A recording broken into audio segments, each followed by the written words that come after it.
સમાચાર સુરતથી સુરત શહેરના ચોક બજાર પોલીસે લગ્નની લાલચે લોકોને ઠગતી લૂંટેરી દુલ્હનની ધરપકડ કરી છે। આ કેસમાં એક યુવતી સહિત કુલ 2 આરોપીઓને મહારાષ્ટ્રના બોઈસર વિસ્તારમાંથી ઝડપી લેવામાં આવ્યા। ધરપકડ કરાયેલા આરોપીઓમાં મુખ્ય આરોપી રેખાબેન તેમજ તેના બનેવીનો સમાવેશ થાય છે। પોલીસની પ્રારંભિક તપાસમાં ખુલ્યું છે કે આ ગેંગે અત્યાર સુધીમાં ઓછામાં ઓછા 3 લોકોને પોતાની જાળમાં ફસાવ્યા છે। આરોપીઓ લગ્ન કરીને કુલ 1,30,000 રૂપિયાની રકમ અને અન્ય વસ્તુઓ લઈને ફરાર થઈ ગયા હતા।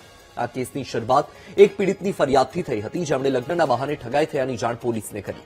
ત્યારબાદ ચોક બજાર પોલીસે તપાસ હાથ ધરી અને મહારાષ્ટ્રના બોઈસરમાંથી બંને આરોપીઓને ઝડપી લીધા। બેન હતા રેખા દેવી કઈ અને એક એના બનેવી કહીને આવેલા હતા।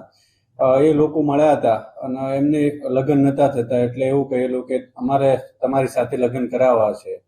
એ રીતે નક્કી કરી અને પછી ઘરે આવેલા, નક્કી થયું એ પછી બોઈસર ખાતે ગયેલા। બોઈસર ખાતે ગઈ અને ત્યાં આગળ એમને કંકુ અને નારિયેળ આપેલું અને શાદી એમને જે લગ્ન કરવાનું નક્કી કરેલું એના પછી એ બંને જણ અહીંયા સુરત ખાતે એમના ઘરે આવેલા। એમના ઘરે આવી અને 2 દિવસ રોકાયેલા। 2 દિવસ રોકાયા પછી એમને એવું કીધું કે મારા જે નામ છે, નામ કમી કરવાનું છે, તો નામ કમી કરવા માટેનું કહ્યું।